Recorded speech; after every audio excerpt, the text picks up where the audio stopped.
Hi everyone. Hello. It's Kevin here. This is Daryl. So here we are again. We're here to answer more questions that our clients have been asking us. So we'll just be running through 6 questions today. Yes, 6 questions. Hey.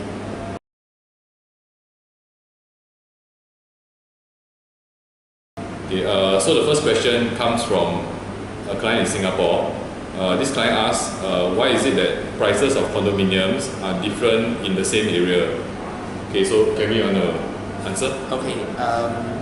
Why are prices different? Okay, so I guess if you ask that question, that means like, let's say for the same area, let's say in Thong Lo, you could be looking at a development A that is probably priced at about 300,000 Thai baht per square meter, and then 100 meters down the road, you actually come across another development that will only be asking for about 200,000 Thai baht per square meter.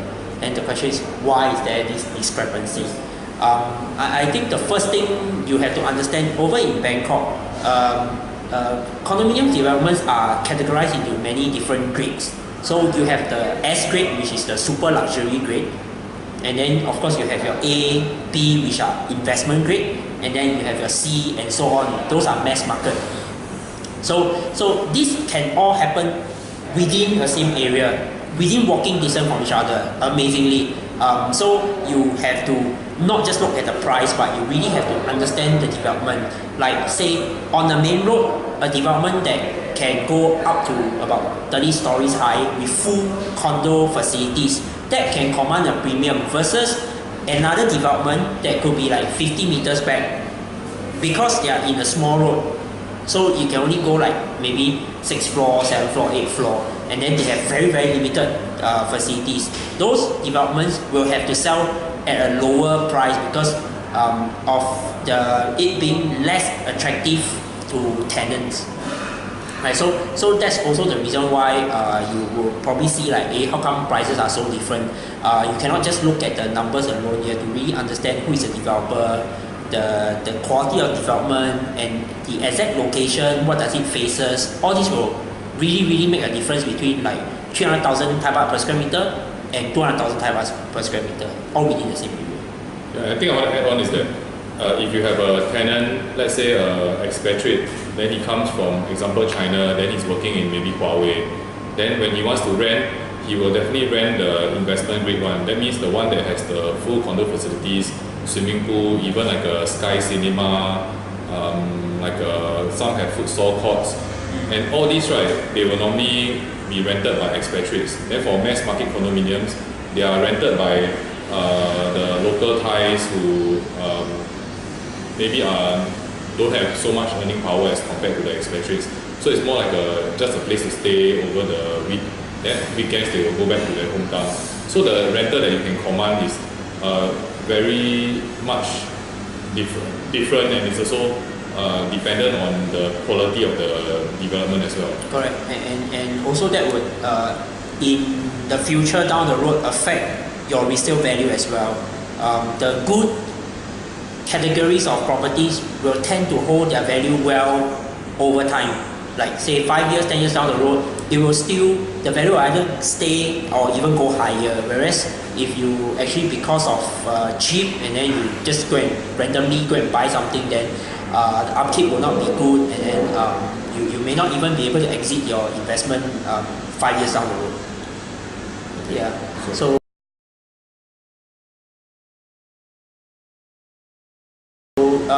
okay, the next question that we have from Scott from Hong Kong. He asks, should I consider buying resale condo rather than new launches? This one it depends. Normally there's a price discrepancy, so resale condominiums in Bangkok, they are normally cheaper than new launches. But the thing is that if you want to rent it out to a tenant, then the tenant will most probably demand a new launch. And if you take a look at the resale condominiums, some of them, like what was answered in the previous questions, they don't have full facilities. So I've been to condominiums on the resale market that are very cheap, but they are quite run down, then all they have is like just a very small swimming pool, like 15-meter swimming pool, and that's it. There's no gym, there's no nothing. So if you're buying to want to rent it to somebody, then this may not be the right property to go to. But that being said, right, on the resale market, there are still quite good buys out there. And one of the main reasons why a lot of people buy new launches is that they buy before the property is completed. So they only pay a certain amount, and then if the property is not completed but they can find a buyer, then they will sell it off to that buyer for a profit even before the completion. So it really depends on whether you are looking what do you want a condominium for. Then you go to the resale market and then the new launch, and then you can compare. So some of our clients, they have some questions whereby they are thinking of buying like a resale or a new launch, then they do email us, then we'll just give them our thought process before they make a purchase. So if a client wants to consider buying a resale property in Bangkok, can they actually come to you? Yeah, they can look for us. They can look for us as well. Yeah, right. Yeah. Right. It is not true that resale properties are always at a cheaper price than new launches. If you get the right category of, again, you get the investment grade properties, you realize that the resale properties actually have risen in prices since the day they launch. So again, have to look at the right things. Cannot just like go to the search and then sort by price and look at the cheapest one. Yeah. And one more thing is that some of them, they are sold based on local quota. Okay. So what you see on the internet, right, you may see it as something very cheap, but these properties can only be sold to the Thais because that development foreign quota is really fully maxed out already. Okay. So they can only be sold to their locals, and then that drastically reduces the buyer pool. So demand for that particular development is a lot lesser, that particular unit. So this is something that a lot of overseas buyers have to take note as well. We have clients that went onto the resale market, they bought, but then they can't complete because they are buying from a local, and then they are buying under local quota when they're a foreigner. So definitely you're not supposed to complete this property transaction as well. So that means what? Their money is stuck. Okay. Yeah. Okay. I don't know what happened, but yeah, that was somebody who purchased on their own, not through us or not through our advice as well. Yeah, so he just emailed me.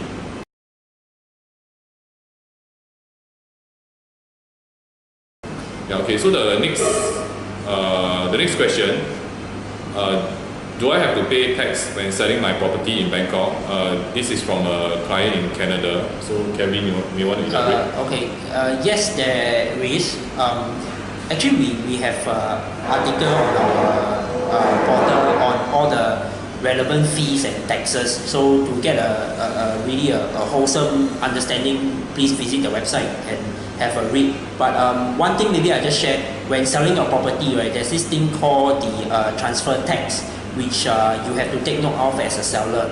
It is 2%, so usually the seller will pay 1% and then the buyer will pay 1%. So that's an example of one of the tax you have to pay when you sell the property. Yeah. And one more thing is that if you are purchasing a brand new condominium and then the condominium has not been completed and you manage to find a buyer, then there is no tax to pay because you literally just get the developer to change the sales and purchase agreement from your name to the buyer's name. Then the buyer pays you whatever fee that you have negotiated with him. So in that instance, there will be no tax if the property has not completed yet. Okay. So no tax before if the property has not been completed. Yes. Okay. Yeah. That sounds good. Okay. Yeah. So okay, moving on to the next question.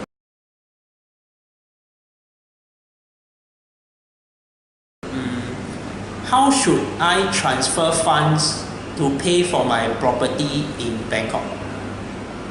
Okay, this comes from a client from Hong Kong. Yeah, we actually also have a whole guide on this. Generally, for foreigners, we have to transfer money, we can't do remittance. So you have to go to a bank, and then over the counter you have to submit a bank telegraphic transfer for the certain amount. So let's say like you have to transfer, let's say hypothetically you have to transfer maybe 500,000 Thai baht. If you're in Hong Kong or you're in China or you're in Singapore, you have to transfer that amount of Thai baht in your local currency. So the Thai government actually wants to see that foreign monies are flowing into Thailand. Then with that, right, you get a foreign exchange transaction slip, FET slip. Then with this, you can eventually complete the sale of your property and transfer the title to your name. Without this foreign exchange transaction slip, you will not be able to transfer the title to your name. So this one you must be quite careful. Yeah.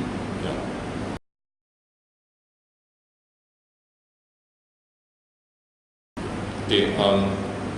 So the next question, right, comes from Miss Cheng from Malaysia, and I'll direct it to Kevin. So what are the payment schemes for condominiums in Bangkok? Okay, so this one we're referring to buying brand new condominiums from developer.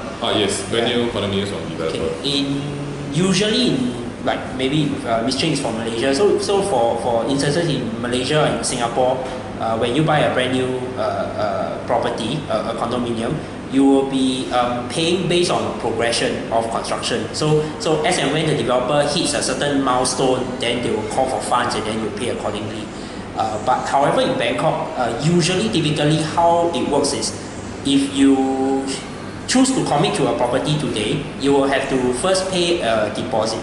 So it could be anything between 50,000, 100,000 to 200,000 Thai baht, depending on also the size of the property that you're getting. It's all determined by the developer. So once that is done, within the next 2 weeks to a month, you would have to transfer over, again usually between 25 to 30% of the purchase price of the whole property.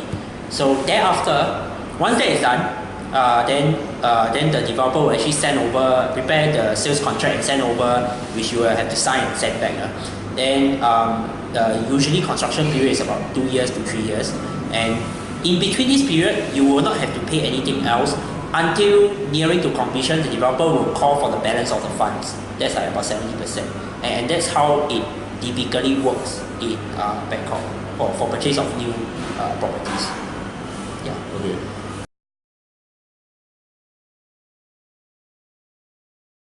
So, okay, last question for this session. Can foreigner get loan to purchase property in Bangkok? Okay, this comes from a client from Japan. Yeah. Yes, foreigners can get a loan. Most of our clients who purchase uncompleted projects, they will ask us, okay, I want to secure the loan before I make the purchase, but my advice to them is that you can't, because only upon completion, then a proper valuation or appraisal can be done. So the valuer actually has to go to the unit to do a proper appraisal so they can give you a loan. Currently, foreigners in Bangkok, they can take a loan from a few banks. If you want to know the list of banks, you can just contact us. Of course, this list is always dynamic, it's changing, so we wouldn't mention. But yeah, foreigners can get loans. But one thing to take note is that usually the loans are a little bit higher as in terms of interest rate as compared to the locals. So yes, foreigners can get loans, and normally the loan quantum is between 60 to 70% of the purchase price. Okay. Yeah. 60 to 70% of the purchase price. Okay. Yeah, the purchase price. Okay. And so like you mentioned just now, the loan is only obtained nearing to completion. Yes. So a lot of times when completion is 2021, right, then the client will ask us, okay, then I need to get a loan. So can I get a loan for this property? Technically, based on today's scenario, definitely you can if the property completed today. But we don't know whether this particular bank which we're going to recommend to you, right, will still be doing Thailand property loans in 2021. But generally, there's a lot of interest in Thai property, and definitely we see more and more banks getting on the bandwagon to offer loans to foreigners. So in all honesty, we cannot guarantee, but we will definitely say that with quite high certainty that you should be able to get a loan when your property completes sometime 2020 or 2021. Yep. Okay, so I think there's another question that related that I also often get asked. So if the clients are like based in China, in Hong Kong, Singapore, so they will ask, do I have to like really personally go down to Bangkok to the bank and get a loan, or I can like do it back in my country? Okay, so the banks they work in various ways. Usually what we'll do is that we'll get the banker to contact the client, then the banker will deal directly. Most of the time the documentation and everything can be done in your own country. So if you're from Hong Kong, then you can be sitting in Hong Kong and then you can apply for a loan. But upon the loan offer being offered to you, right, then they will courier the loan document to wherever you are, then you sign and get it back. And if they need you to go down, because most of the time you need to go down to open a bank account, and then you will open the bank account from the bank which you took a loan from, so that you can easily pay your installments or receive your rental as well.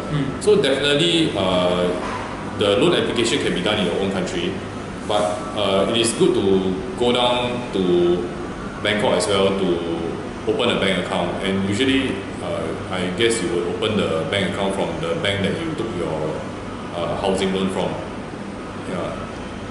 And this varies across different banks. Okay. So if you need a banker, then you can contact us. We'll refer the banker to you. Yeah. Okay. So I think that's all we have for this session. So we hope to answer more questions that you guys might have. So if you have any questions again that need us to answer, please you can write in to us at this email below. Alright, and or alternatively, you can also visit our website www.investbangkokproperty.com. You can actually read up on our latest reviews, our latest site visits, anything that we have related to the Bangkok property market. We actually post it up there and keep all our subscribers and fans updated on the latest news. Okay. Yeah. Okay. So thank you. Bye bye. Bye.